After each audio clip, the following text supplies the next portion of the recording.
नमस्कार, आप देख रहे हैं उत्तराखंड का विशेष बुलेटिन अपना उत्तराखंड और मैं हूं आपके साथ अंजू भाटी। चलिए बुलेटिन की शुरुआत करने से पहले जल्दी से नजर डालते हैं हेडलाइंस पर। पीएम मोदी ने लाभार्थियों से वीडियो कॉन्फ्रेंस के माध्यम से किया संवाद। विकसित भारत संकल्प यात्रा देश भर में निकाली जा रही है। जन कल्याणकारी योजनाओं की जानकारी ग्रामीणों को दी जा रही है। मुख्यमंत्री पुष्कर सिंह धामी हरिद्वार दौरे पर रहेंगे। आज पतंजलि योगपीठ जाएंगे मुख्यमंत्री धामी, बाबा रामदेव से करेंगे मुलाकात। राज्यपाल गुरमीत सिंह भी रहेंगे मौजूद। स्ट्रीट लाइट्स बढ़ाती है शहर की शोभा। स्ट्रीट लाइट्स खराब है, उनको तत्काल ठीक करने के लिए दिया आदेश। कुछ क्षेत्र शहर में ऐसे भी हैं जो नगर निगम के नहीं हुए हैंडओवर। आवासीय परियोजना के लाभार्थियों को किया आवास आवंटन। प्रधानमंत्री की योजना है कि हर व्यक्ति का अपना घर हो। उत्तराखंड में जितनी भी योजना है उनको कर दिया गया शुरू। मसूरी विंटर लाइन कार्निवल का हुआ फीका आगाज। उत्तराखंड सरकार द्वारा विंटर लाइन कार्निवल का सफल आयोजन। 30 दिसंबर तक विंटर लाइन कार्निवल का होना है आयोजन। इस वक्त की अहम खबर सामने आ रही है। मुख्यमंत्री पुष्कर सिंह धामी हरिद्वार दौरे पर रहेंगे। आज पतंजलि योगपीठ जाएंगे मुख्यमंत्री धामी, बाबा रामदेव से करेंगे मुलाकात। राज्यपाल गुरमीत सिंह भी रहेंगे मौजूद। कार्यक्रम आरक्षित रखा गया है। 10,000 करोड़ पतंजलि द्वारा निवेश करने की बाबा रामदेव ने की थी घोषणा। निवेश पर हो सकती है चर्चा। एक और खबर सामने आ रही है। ऑल इंडिया कांग्रेस कमेटी की लोकसभा को लेकर तैयारियां तेज। देश भर में नियुक्त किए गए संचार समन्वयक। उत्तराखंड की कमान सौंपी गई डॉक्टर चैनिका उनियाल को। कांग्रेसियों में बड़ा लोकसभा जीतने का आत्मविश्वास। एक और खबर सामने आ रही है। दिल्ली में JN1 का केस मिलने से उत्तराखंड में अलर्ट। दिल्ली में कोरोना के JN1 वेरिएंट का मिला पहला मरीज। उत्तराखंड में भी स्वास्थ्य विभाग हुआ अलर्ट। हालांकि अभी तक राज्य में इसका कोई केस नहीं आया सामने। खांसी, जुकाम, बुखार के मरीजों की जांच तेज किए जाने के दिए गए निर्देश। रुक करते हैं खबरों की ओर। स्ट्रीट लाइट शहर की शोभा बढ़ाने के लिए होती है। ऐसे में पूरे शहर में अगर बात करें तो 98,000 स्ट्रीट लाइट्स हैं। कुछ जगह ऐसी भी हैं जहां पर स्ट्रीट लाइट्स खराब हैं या फिर जल नहीं रही। इसकी प्रतिदिन मेरे द्वारा और प्रशासन के द्वारा समीक्षा भी की जा रही है। जहां पर स्ट्रीट लाइट्स खराब हैं उनको तत्काल ठीक करने के लिए कहा गया है। इसके अलावा नगर आयुक्त गौरव कुमार ने आगे बताया कि कुछ जगह पर जहां पर स्ट्रीट लाइट्स नहीं पहुंच पा रही हैं वहां पर नगर निगम के द्वारा एडिशनल लाइट्स की व्यवस्था की जा रही है। कुछ क्षेत्र शहर में अभी भी ऐसे हैं जो नगर निगम के हैंडओवर नहीं हुए हैं, जैसे कुछ फ्लाईओवर्स हैं जो नेशनल हाईवे के पास हैं। कुछ क्षेत्र मसूरी देहरादून विकास प्राधिकरण के पास हैं या फिर कुछ क्षेत्र स्मार्ट सिटी के पास हैं। उनमें भी लगातार एजेंसीज के साथ बातचीत चल रही है। जल्द से जल्द वह क्षेत्र नगर निगम को ट्रांसफर कर दें। आपको बता दें कि देहरादून के लगभग ज्यादातर वार्डों में लगी स्ट्रीट लाइट्स बंद पड़ी हैं और कंपनी इन्हें ठीक करने को राजी नहीं है। नगर निगम की शिकायत प्रकोष्ठ में बंद स्ट्रीट लाइटों को लेकर रोजाना 100 से ज्यादा शिकायतें आ रही हैं, लेकिन उन पर प्रभावी ढंग से कार्रवाई नहीं हो पा रही है। आलम यह है कि नगर निगम के आधे से ज्यादा अधिकारी कुछ करने को तैयार ही नहीं है। ऐसे में नगर निगम के अधिकारी कंपनियों के आगे बौने बने हुए हैं। देखिए, अभी मैंने इसका आने के उपरांत जब मैंने यहाँ पर ज्वाइनिंग ली तो इन्वेस्टर समिट के दौरान इसकी डिटेल समीक्षा मेरे द्वारा की गई। प्रशासक महोदया जो DM महोदया हैं उनके द्वारा भी रेगुलर इसकी समीक्षा की गई। तो अभी हमारी 98,000 स्ट्रीट लाइट्स जो एरिया नगर निगम में है वहाँ पर लगी हुई हैं। इसकी मैं डेली समीक्षा कर रहा हूँ। जहाँ पर भी कोई लाइट ख़राब हो रही है या फिर जहाँ पर 15 लक्स का जो इंटेंसिटी है प्रकाश की वो नहीं पहुँच रही है, वहाँ पर हम एडिशनल लाइट की व्यवस्था कर रहे हैं। कुछ क्षेत्र ऐसा है जो अभी नगर निगम को हैंडओवर नहीं हुआ है, जैसे कुछ फ्लाईओवर्स हैं हमारे जो NH के पास हैं, या कुछ क्षेत्र है जो MDDA के पास है, कुछ क्षेत्र स्मार्ट सिटी के पास है। तो उनमें भी लगातार एजेंसीज़ के साथ बातचीत चल रही है कि वो नगर निगम को क्षेत्र ट्रांसफ़र कर दें। तो उस संबंध में आज भी बैठक बुलाई गई थी, कल भी एक बैठक का प्रस्ताव किया गया है। इसमें कुछ छोटे छोटे इश्यूज़ आ रहे हैं, उनको हम सॉर्ट आउट करने का प्रयास कर रहे हैं। विधानसभा कार्यालय में शहरी विकास मंत्री डॉक्टर प्रेमचंद अग्रवाल ने आवासीय परियोजना के लाभार्थियों को आवास आवंटन किया। जिसको लेकर उन्होंने कहा जैसे कि देश के प्रधानमंत्री की यह योजना है कि हर व्यक्ति का अपना घर हो और इसको नजर रखते हुए उत्तराखंड में जितनी भी योजना है उसको प्रारंभ कर दिया गया है और इसी क्रम में जितने भी लाभार्थी हैं उनको इस योजना के तहत लाभ मिले। उसी क्रम में हमारी सरकार लगातार काम कर रही है, जिसके तहत यह कार्यक्रम रखा गया जिससे उनको अपना घर मिले, जिसके लिए उन्होंने देश के प्रधानमंत्री का धन्यवाद किया। साथ ही उन्होंने आगे कहा कि जितनी भी योजनाएं उत्तराखंड में लंबे समय से चल रही थी उनको पूरा करने का काम सरकार कर रही है और आज जितने लाभार्थी आए हैं इस आवंटन के बाद बेहद जल्द उनको उनके घर की चाबी देने का काम सरकार करने जा रही है। आवास विकास विभाग के माध्यम से 20 योजनाओं में काम चल रहा था। 15 योजनाओं के लिए पहले मैं इस प्रकार के प्रपत्र जारी कर चुका हूं। आज 5 योजनाओं में हम लोगों ने, जिसमें मंगलौर रोड की आवासीय परियोजना हरिद्वार में है 542, उधमपुर रामनगर आवासीय योजना नैनीताल में 390, महुआ खेड़ागंज आवासीय परियोजना उधम सिंह नगर में 98, अन्य की हेत ममपुर आवासीय परियोजना हरिद्वार में 845, मानपुर काशीपुर आवासीय परियोजना उधम सिंह नगर में 108, यानी कुल 1983 जो आवास हैं उनके लिए हम लोग उनको लाभार्थियों को प्रपत्र आज हम लोग दे रहे हैं। उसके लिए ऑनलाइन ड्रॉ यहाँ निकाला गया है, क्योंकि आप जानते हैं पहले सिस्टम दूसरे प्रकार का था। अब सिस्टम बिल्कुल पारदर्शी तरीके से हम लोगों ने लॉटरी अभी यहाँ पे उनके लोगों की निकाली है, जिसमें जो हमारी दिव्यांग लोग हैं या बुजुर्ग लोग हैं उनको पहले तल पे हम लोग अलॉट करेंगे और उसके बाद शेष लोगों को उसी प्रकार का आवंटन हम लोग देंगे। तो कुल मिला के मैं कह सकता हूँ कि जो हमारी योजनाएं बहुत पहले से लंबी थी, अब उन योजनाओं पे काम लगभग उस पर चल रहा है। कुछ का काम बहुत तेज़ी से हम लोग आगे बढ़ाएंगे ताकि लाभार्थियों को, जो माननीय प्रधानमंत्री जी का एक ड्रीम प्रोजेक्ट है कि हर व्यक्ति के लिए एक छत तो उसकी होनी चाहिए, उसके लिए हम काम कर रहे हैं। विगत कुछ वर्षों से मसूरी में देश विदेश के सैलानियों को गढ़वाल की संस्कृति, खान पान और सांस्कृतिक परंपराओं से रूबरू कराने के लिए उत्तराखंड सरकार द्वारा विंटर लाइन कार्निवल का सफल आयोजन किया जाता रहा है। इसी कड़ी में इस साल भी 27 दिसंबर से लेकर 30 दिसंबर तक विंटर लाइन कार्निवल का आयोजन होना है, जिसमें कि आज लैंडौर स्थित सर्वे ग्राउंड से शोभा यात्रा निकालकर कार्निवल का आगाज किया गया।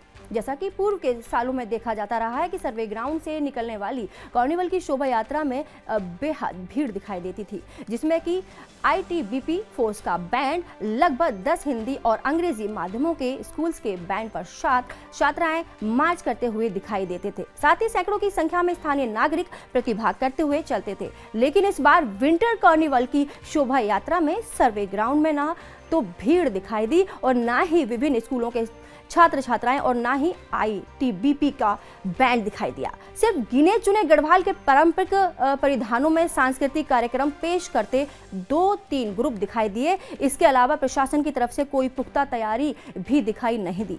शोभा यात्रा के दौरान ट्रैफिक जाम की स्थिति बन गई, जिसको लेकर पुलिसकर्मी शोभा यात्रा के दौरान ट्रैफिक को हटाते दिखाई दिए। इस मौके पर शहर कांग्रेस अध्यक्ष अमित गुप्ता ने प्रशासन पर लापरवाही का आरोप लगाते हुए कहा कि प्रशासन ने मात्र 10 दिनों में विंटर कार्निवाल को आयोजित करने का फैसला किया था, जिसके लिए ना तो पूर्व से कोई उचित प्लान मैप भी तैयार किया गया है, लेकिन इसमें कहीं ना कहीं प्रशासन की लापरवाही साफ नजर आती है, क्योंकि किसी भी तरीके का प्रचार प्रसार इस बार नहीं किया गया और यह साफ दर्शाता है कि यह मात्र खानापूर्ति बनकर रह गया है। इस मौके पर गढ़वाल महासभा की अध्यक्षा ने भी माना कि प्रशासन की थोड़ी कमी रह गई है आज, क्योंकि पहला दिन है तो शायद आने वाले समय में भीड़ जुटने की भी संभावना है। देखिए, जो विंटर कार्निवल है जो इस बार आयोजित किया जा रहा है, बड़े ही आनंद फानन में इसे किया गया है, जबकि हर वर्ष ये विंटर कार्निवल शासन प्रशासन को पता है, जिसकी अध्यक्ष जिलाधिकारियों ने पता है कि हर साल 26 दिसंबर से शुरू होता है और 30 दिसंबर तक चलता है। लेकिन जो इसकी तैयारी है जो इस बार जो शुरू करी गई है वो मात्र 10 दिन में की गई है, जिसका परिणाम देखने को मिल रहा है कि आनंद फानन में जो कार्यक्रम आयोजित किया जा रहा है, ना तो उसकी कोई पब्लिसिटी हो पाई है, ना यहाँ लोग एकत्रित हो पाए हैं। मैं आज शोभा यात्रा का दृश्य देख रहा हूँ, जिसमें कुछ ही यहाँ पे लोग दिखाई दे रहे हैं, जो एक सिर्फ विंटर कार्निवल एक खाना पूर्ति के रूप में जो किया जा रहा है उसका हम घोर विरोध करते हैं, क्योंकि ऐसे कार्यक्रमों के लिए पूरा प्रचार प्रसार होना चाहिए, जिससे हमारे जिन पर्यटकों को आकर्षित करना चाह रहे हैं इस मसूरी की ओर, उन तक हमारा संदेश जाएगा कैसे? जब हमारा प्रचार प्रसार हुआ ही नहीं है तो उन तक हमारा संदेश जाएगा ही कैसे? तो हम तो ये चाहते थे कि ये जो कार्यक्रम है, क्योंकि हमारा पहले मसूरी में शरदोत्सव हुआ करता था, बहुत ही भव्य रूप उसको दिया जाता था, उसको चेंज कर विंटर कार्निवल का रूप दिया गया। लेकिन इस वर्ष जो देखने को मिल रहा है, जो विंटर कार्निवल आयोजित किया जा रहा है, उसकी कोई तैयारी कहीं दूर दूर तक देखने को नहीं मिली। और आनन फानन में जिस तरह का विंटर कार्निवल का आज आगाज किया जा रहा है, मुझे तो लगता है कि जो ये 3 दिवसीय जो 4 दिवसीय जो कार्यक्रम होना है, वो सिर्फ एक खानापूर्ति के रूप में ही इसे विंटर कार्निवल के नाम पर इतिशीर कर दी जाएगी। 10 में से देखिए, अभी आज की हालत को देखते हुए तो मैं 10 में से 2 ही नंबर दूंगा कि विंटर कार्निवल सिर्फ एक खानापूर्ति के नाम पर यहाँ पर किया जा रहा है। हम लोग इसके लिए बहुत उत्साहित रहते हैं, क्योंकि यहाँ सर्दियों में पर्यटकों को आना कम हो जाता है, तो इसलिए हर साल ये विंटर लाइन कार्निवल होता है। यहाँ पे एक विंटर की लाइन दिखती है जो सिर्फ मसूरी और या स्विट्जरलैंड से दिखती है, तो ये एक बड़ा मनोरम दृश्य होता है। तो ये जो हम कार्निवल करते हैं, इससे सारे पर्यटक जो होते हैं आकर्षित होते हैं, और हम लोग भी बहुत उत्साहित रहते हैं इस प्रोग्राम को होने के लिए। यहाँ पे आज शोभा यात्रा का प्रोग्राम है, और उसके बाद यहाँ दुकानें लगती है, शाम को स्टॉल लगता है जिसमें पहाड़ी व्यंजन परोसे जाते हैं। क्योंकि ये सारा कार्यक्रम जो है वो SDM स्तर से DM स्तर से होता है, और यहाँ जो है सारा SDM देखते हैं। इस बार दुर्भाग्य है कि अभी पालिका का जो है बोर्ड भी उनका वो खत्म हो चुका उनका कार्यकाल, तो वो लोग भी नहीं तो उनकी हमारी पालिका की बहुत बड़ी भागीदारी रहती थी ये लोकल प्रोग्राम करने में। तो मुझे लग रहा है इनका ढंग से सामंजस्य नहीं बैठ पाया, तो आज थोड़ा कम दिख रहा है, क्योंकि काफी आज पहला दिन है। पूरा मसूरी में पूरा पर्यटक काफी दूर देखिए, आज पहला दिन है, तो आज थोड़ा सा कुछ कमी बेसी रह सकती है, लेकिन मुझे उम्मीद है कि कल से पूरा सुचारू रूप से काम चलेगा। जी बिल्कुल, आप देख रहे हैं कि हमारा जो है सांस्कृतिक कार्यक्रम, जो हमारी शोभा यात्रा है, उसकी तैयारी हो गई है। हमारे कल्चरल ग्रुप्स यहाँ पर असेंबल हो गए हैं सर्वे फील्ड में, और यहाँ से शोभा यात्रा भी कुछ देर में स्टार्ट होगी। और हमारे यहाँ की एक सेलिब्रिटी हैं विशाल भारद्वाज जी, उनके द्वारा इसको फ्लैग ऑफ किया जाएगा। और फ्लैग ऑफ होने के बाद ये यात्रा जो है मॉल रोड होते हुए, लैंडोर से मॉल रोड होते हुए लाइब्रेरी चौक पर जाकर ख़त्म होगी। और वहाँ पर जो है माननीय मंत्रीगण हैं, हमारे जो अतिथिगण हैं, प्रभारी मंत्री जी श्री सुबोध नियाल जी, और हमारे अपने जो है मंत्री जी आदरणीय गणेश जोशी जी, ये दोनों हमारे अतिथिगण हैं। और समिति के जितने भी हमारे अधिकारीगण हैं वो लोग वहाँ पर रहेंगे, और अन्य अतिथियों के साथ में इस कार्यक्रम का शुभारंभ होगा। वहाँ पर हमारे छोलिया डांस परफॉर्मेंस होगी पिथौरागढ़ की टीम द्वारा, और साथ ही साथ एक जौनसारी घाटी की जौनसारी परफॉर्मेंस होगी, और उसके बाद जो है फूड फेस्टिवल का इनॉग्रेशन होगा अतिथिगण द्वारा। और विभिन्न प्रकार की टीमें आई हुई हैं। 10 टीमें हमारी यहाँ पर हैं संस्कृति विभाग की, 2 टीमें हैं, उसके बाद हमारी लोकल टीमें हैं, यहाँ पर गढ़वाल सभा भी है हमारे पास में। तो ये सब जो है अलग अलग अपने जो है कल्चर्स को जो है प्रमोट करने के ऑब्जेक्टिव से यहाँ पर उपस्थित हुए हैं, और शोभा यात्रा की शोभा बढ़ा रहे हैं। खबर बड़कोट से है, जहां पर चारों धामों की यात्रा पूर्व वर्ष भर खुली रहे। इसी यात्रा को लेकर अविमुक्तेश्वरानंद महाराज आज रवाई घाटी के बड़कोट पहुंचे, जहां पर लोगों ने उनका भव्य स्वागत किया। सभा को संबोधित करते हुए उन्होंने कहा कि चार धाम बंद नहीं होते, बल्कि मीडिया के लोग कपाट बंद का भ्रम फैलाते हैं, जबकि यात्रा पूरे वर्ष चलती रहती है। सिर्फ शीत काल में यमुनोत्री धाम में बर्फ ज्यादा गिरने से 6 माह के लिए मां यमुना के दर्शन शीतकाल प्रवास खरसाली में होते हैं। इसी प्रकार चारों धामों की यात्रा खुली है, लेकिन शीतकाल प्रवास में भी दर्शन कर सकते हैं।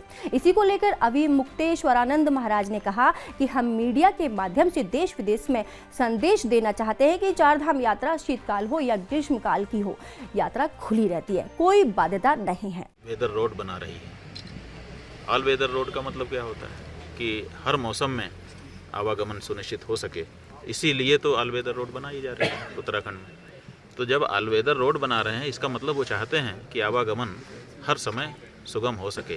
तो इसका मतलब है कि कहीं ना कहीं उनके मन में भी ये बात है, लेकिन चूंकि ये धार्मिक मामला है, इसमें धर्माचार्य ही आगे आ सकते हैं और उन्हीं का संदेश इसमें मान्य होगा।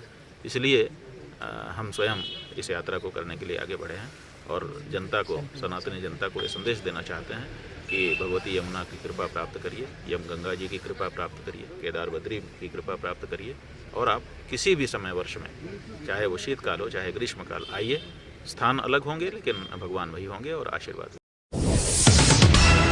गढ़वाल सांसद तीरथ सिंह रावत ने आज जिला मुख्यालय पौड़ी पहुंचकर गढ़वाल विश्वविद्यालय के वार्षिक उत्सव में हिस्सा लिया, जिसके बाद प्रधानमंत्री नरेंद्र मोदी ने विकसित भारत संकल्प यात्रा कार्यक्रम के तहत देश के विभिन्न राज्यों से जुड़े लाभार्थियों से वीडियो कॉन्फ्रेंस के माध्यम से संवाद किया।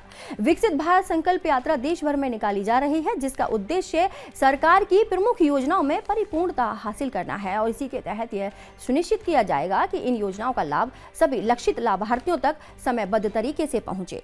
विकसित भारत संकल्प यात्रा कार्यक्रम के तहत गढ़वाल सांसद मास्टर तीरथ सिंह रावत ने ग्राम पंचायत देहलचोरी, खांडयूल, सैण और लवाड़ी में प्रतिभाग लिया। उन्होंने कहा कि केंद्र सरकार की ओर चलाई जा रही जन कल्याणकारी योजनाओं को घर घर तक पहुंचाने और उनका लाभ आम जनता तक सुनिश्चित किए जाने को लेकर विकसित भारत संकल्प यात्रा रथ हर गाँव में जाकर रथ में लगे स्क्रीन के माध्यम से केंद्र के जन कल्याणकारी योजनाओं की जानकारी ग्रामीणों को दी जा रही है।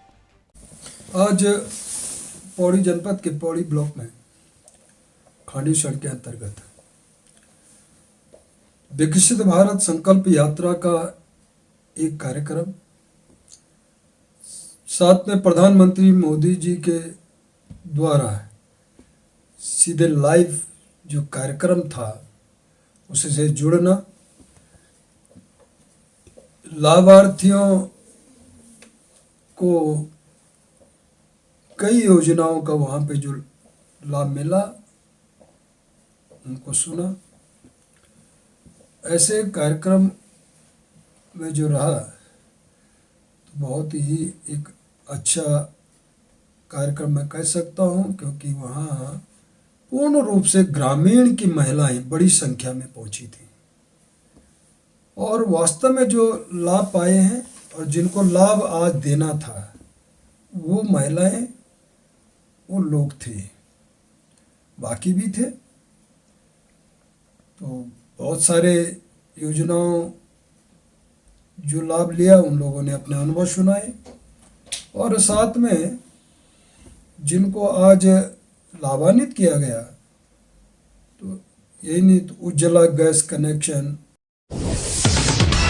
सिविल लाइन कोतवाली क्षेत्र के ढंडेरा में एक युवक को दोस्त की शादी में हथियार लहराना महंगा पड़ गया। आपको बता दें कि सोशल मीडिया पर एक युवक का हथियार लहराते हुए वीडियो वायरल हो रहा है। वहीं पुलिस ने मामले की गंभीरता को देखते हुए कहा कि युवक पर आर्म्स एक्ट के तहत कार्रवाई की गई है और जांच पड़ताल के बाद लाइसेंस भी निरस्तीकरण की कार्रवाई की जाएगी। वरिष्ठ पुलिस अधीक्षक हरिद्वार महोदय के द्वारा पूर्व में भी निर्देश दिए गए थे कि जो भी असलहे का गलत तरीके से प्रदर्शन करता हुआ पाया जाएगा, दुरुपयोग करता हुआ पाया जाएगा, उसके विरुद्ध सुसंगत एवं प्रभावी कार्रवाई अमल में लाई जाए।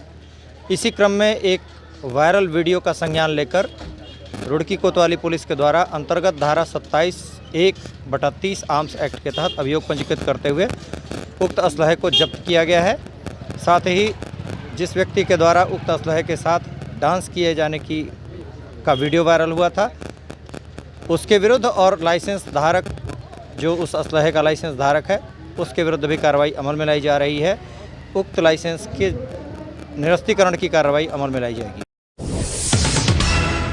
विंटर लाइन कार्निवाल का कैबिनेट मंत्री गणेश जोशी और वन मंत्री सुबोध उनियाल ने गांधी चौक पर विधिवत उद्घाटन किया। इससे पहला सर्वे चौक से शोभा यात्रा घंटाघर माल रोड होते हुए गांधी चौक पहुंची।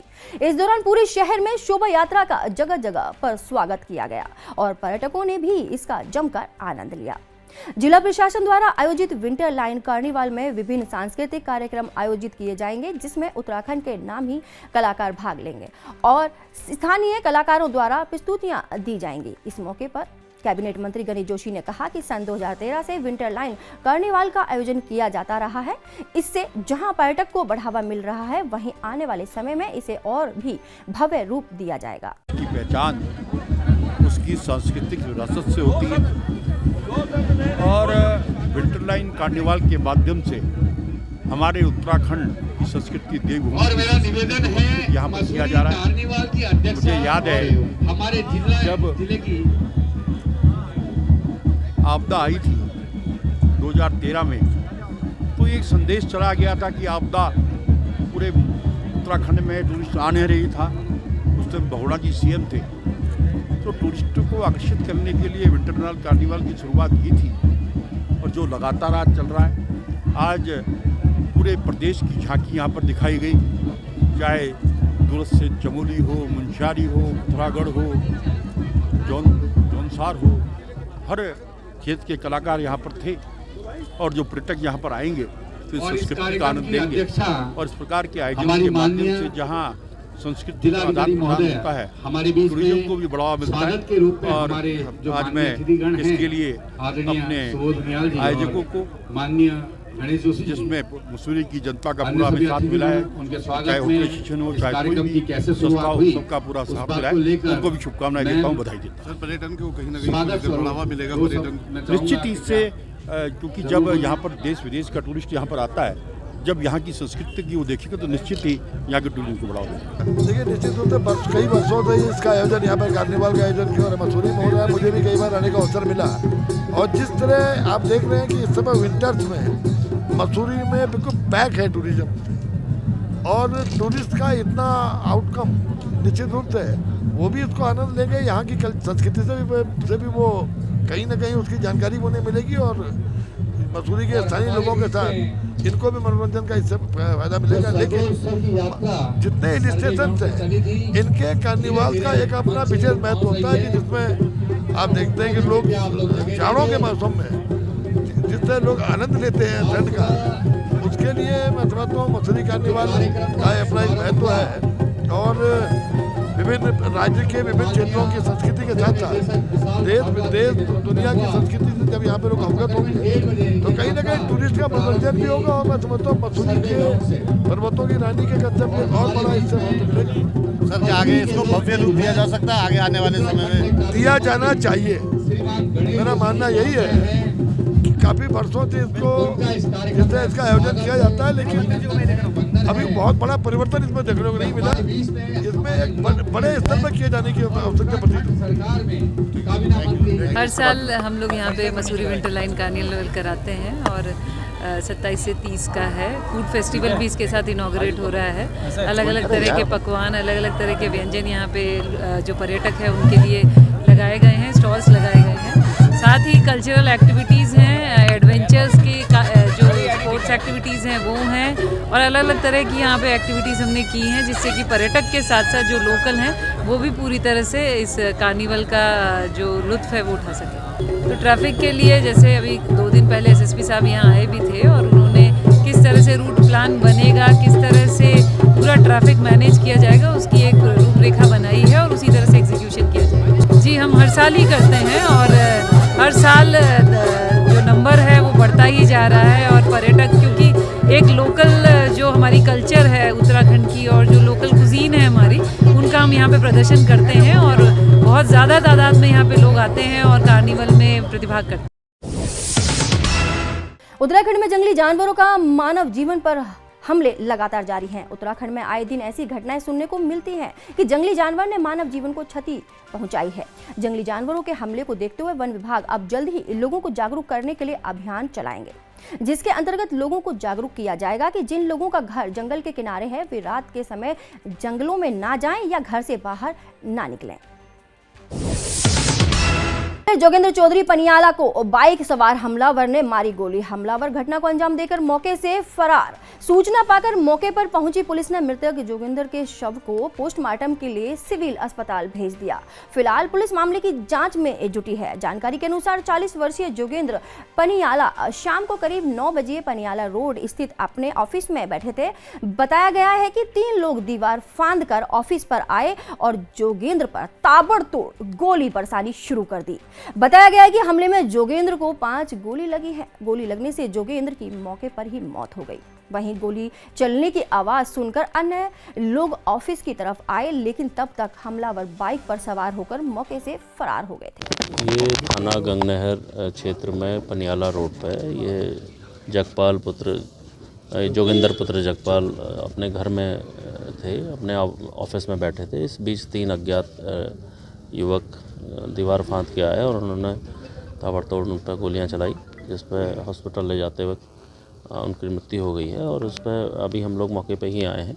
सभी चीज़ों का हम लोग परीक्षण कर रहे हैं। जल्दी ही इस घटना का खुलासा किया जाएगा। सर, कितनी गोली लगी और क्या इन बदमाशों के पहले से कुछ ऐसे रंजिश इनके साथ थी? अभी क्योंकि पीएम होना बाकी है जो प्रथम दृष्टया हमारे समझ में आया है, हमने जो देखा है उसमें 5 गोलियां इनको लगी हैं और पीएम रिपोर्ट के बाद ही चीज़ें और क्लियर हो पाएंगी। हथियार किस उसका है, 9mm या कोई इस तरह का, या 32 बोर? ये 32 बोर का हमें समझ में आ रहा है, बाकी तो खैर आगे चीज़ें और क्लियर होंगी और जल्दी इसमें हम अभियोग पंजीकृत करके। अभी 2-3 घटनाएं और हुई हैं सर इस तरह की जो गुर्जर समुदाय से खासतौर पे जुड़ी हुई थी, क्या उनसे बिलोंग करती हैं ये घटना? इसमें नहीं है ऐसा, तो ये तो खैर जैसे मैंने आपको बताया 5 इसमें गोलियां उनके लगी हैं और हमें अभी विजिबल 5 खोखे मिले हैं। बाकी अभी फॉरेंसिक की टीम हमारी आ रही है, इसमें जल्दी ही हम लोग और भी जो भी इसमें आवश्यक जानकारियाँ उसे जुटा के जल्दी इस घटना को खुलासा करेंगे। कोई सीसीटीवी फुटेज भी सर सामने आई है? हाँ, इसमें सीसीटीवी फुटेज का भी हम लोग इसमें मदद दे रहे हैं। नववर्ष को देखते हुए राजाजी टाइगर रिजर्व और हरिद्वार वन प्रभाग इन दिनों अलर्ट मोड पर है। दोनों महकमों द्वारा सीमावर्ती क्षेत्रों ज्वाइंट सघन गश्त की जा रही है। आज की गई लगभग 18 किलोमीटर की गश्त में वन कर्मियों ने जंगल के चप्पे चप्पे को खंगाला। वहीं इस बार नववर्ष को देखते हुए चीला और गोहरी क्षेत्र में मौजूद सभी रिजॉर्ट कैंपिंग साइट पर वन महकमे द्वारा विशेष मॉनिटरिंग की जा रही है। साथ ही हरिद्वार वन महकमे द्वारा गंगा तटीय क्षेत्रों में विशेष गश्ती दल बनाकर निगरानी भी की जा रही है। आपको बता दें कि हर साल इन वन क्षेत्रों में न्यू ईयर के जश्न की आड़ में हुड़दंगी वन कानूनों का उल्लंघन करते हुए पाए जाते हैं। इसको लेकर इस बार नियमों को तोड़ने वालों के खिलाफ वन महकमे द्वारा कठोर कार्रवाई की जाएगी। का मुख्य उद्देश्य ये था कि आजकल जो सर्दियों में हमारे शिकारी दल या और भी लोग सेंसिटिव हो जाते हैं शिकार की दृष्टि से, तो संवेदनशील क्षेत्रों को देखते हुए उन क्षेत्रों की आज हम लोगों ने जॉइंट पेट्रोलिंग की है, जिसमें हमारे उच्च स्तर से भी निर्देश मिले थे हमें किस प्रकार की आप पेट्रोलिंग संयुक्त रूप से करें, जिसके लिए हमने ये आज गश्त की। इनको लेकर के भी हमारी इस तरह की गश्तें आगे भी की जाएंगी। जैसे जहाँ पर हमारा चीला क्षेत्र है, स्पेशली चीला रेंज में और गौरी रेंज में 2 जगह रिजॉर्ट बहुत सारे हैं, जिसके लिए हमने पूरी कार्य योजना भी बना दी है, ड्यूटी चार्ट भी बना दिया है स्टाफ को लेकर के, और दिन और रात दोनों ही टाइम पर हम लोगों की गश्तें की जाएंगी, जो मैं भी जिसमें शामिल रहूँगी। जी बिल्कुल, अभी शीतकाल भी चल रहा है और ऐसे में आप गंगा तटीय क्षेत्र होने के कारण यहाँ पे जो है लगातार अब आप देख रहे होंगे कि शीतलहर भी बढ़ती है, जिसमें कोहरा भी हम लगा रहता है। और इसमें जो है कुछ आप विदित होंगे कि कुछ शिकारी गिरोह जो अवैध गतिविधियों को अंजाम देते हैं वो एक्टिव हो जाते हैं। इसी के मद्देनज़र जो है प्रभावी हमारे वन प्रभाग स्तर पर भी हम लोगों ने एक गश्ती दलों का गठन किया गया है, जो निरंतर प्रभावी गश्त करते रहेंगे जो भी संवेदनशील क्षेत्र हैं। क्षेत्र में तेंदुए और हाथियों के चहलकदमी देखी जाती है, लेकिन एक बार फिर एक हाथी रोशनाबाद स्थित कोर्ट और कलेक्टर परिसर में आ धमका, जहां उसने जमकर उत्पात मचाया। गनीमत रही कि उसने किसी को नुकसान नहीं पहुंचाया। आपको बता दें कि तस्कर कुछ सामने देख आसपास के लोगों के होश फाख्ता हो गए। पहले तो उसने परिसर के गेट को तोड़ा, फिर दीवार को निशाना बनाया। आनन फानन में बंद वन कर्मियों को सूचित किया गया। मौके पर पहुंचकर फायरिंग कर किसी तरह उसे जंगल की ओर खदेड़ा। गनीमत रही कि घटना के वक्त ये दिन के समय नहीं हुई, वरना कोई बड़ा हादसा भी हो सकता था। पहाड़ों की रानी मसूरी में पर्यटन को बढ़ावा देने के लिए प्रशासन द्वारा आयोजित विंटरलाइन कार्निवाल की पहली शाम उत्तराखंड के सुप्रसिद्ध गायकों के नाम रही। इस दौरान स्थानीय लोगों के साथ ही देश भर से मसूरी घूमने आए हुए पर्यटकों ने भी उत्तराखंड के लोकगीतों का आनंद लिया। विंटरलाइन कार्निवाल के अंतर्गत शहर के टाउन हॉल में सांस्कृतिक कार्यक्रमों का आयोजन किया गया, जिसमें पद्मश्री बसंती बिष्ट ने जागरूक की मनमोहन प्रस्तुति देकर श्रोताओं को मंत्रमुग्ध किया। वहीं लोक गायिका रेशमा शाह ने अपनी टीम के साथ जौनपुरी, जौनसारी और गढ़वाली गीत और नृत्य प्रस्तुत कर कार्यक्रम में लोगों को थिरकने पर मजबूर कर दिया। वहीं इसके बाद युवा गायक रोहन भारद्वाज और करिश्मा शाह ने गीत प्रस्तुत कर श्रोताओं को मोहित किया। सबसे पहले आप सभी को मेरा नमस्कार, प्रणाम, जितने भी लोग देख रहे हैं। तो मैं ये कहना चाहती हूँ कि आगे बढ़ने के पीछे सबसे बड़ा रीज़न तो रहा है, वो रहा है आप सभी का प्यार। जैसे ही शुरुआत करी सबने बहुत प्यार दिया, और हाँ आपने सही कहा, जहाँ भी हम जाते हैं तो नाचने पर यह है कि हम भी नचाने के लिए ही जाते हैं और सामने वाला भी नाचने को बेताब ही रहता है, तो वो सबसे अच्छी बात है। तो बहुत मज़ा आता है। क्या कुछ गाने वाली हैं आज भी हम काफ़ी सारे गाने गाने वाले हैं। मंडाण गाऊंगी मैं, खुट्टी रौड़ी के गाऊंगी, काफ़ी सारे मैशअप्स भी गाऊंगी अपने, और जागर भी है हमारा एक भोलेनाथ जी का, शंभू भोलेनाथ, वो भी गाऊंगी, सब गाएंगे। पहाड़ों की रानी मसूरी में है, क्या कुछ कहना चाहेंगे मसूरी? पहाड़ों की रानी मसूरी, देखिए दूर दूर से लोग यहाँ पर घूमने के लिए आते हैं और हम यहाँ पर इवेंट कर रहे हैं विंटर कार्निवल का, तो बहुत मज़ा आ रहा है। लेकिन एक बात मैं आपको बता दूं, बहुत ठंडा है यहाँ पर। उत्तराखंड की संस्कृति अपने आप में बहुत सुंदर है, क्या कहेंगे इसको लेकर?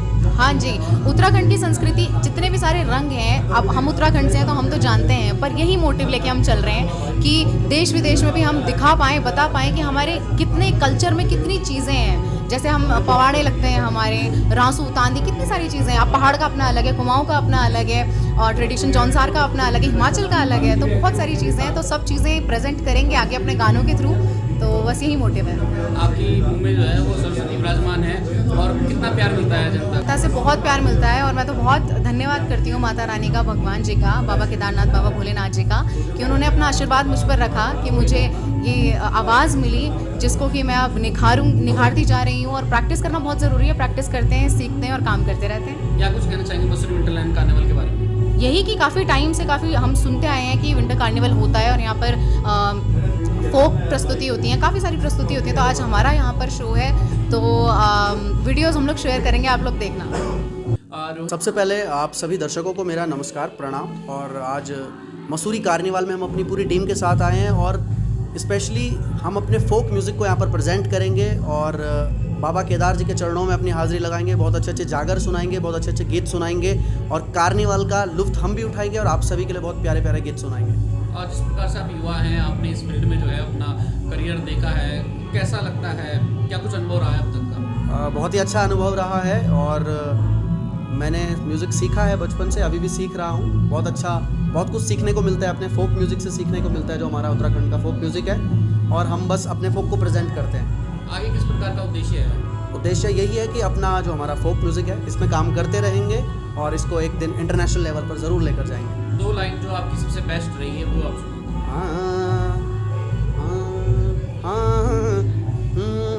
तेरो हिमाचल मेरो गढ़ देश, तेरो हिमाचल मेरो गढ़ देश, प्यारा लागो रे, प्यारा लागो रे, तारा लागो रे, तारा लागो रे।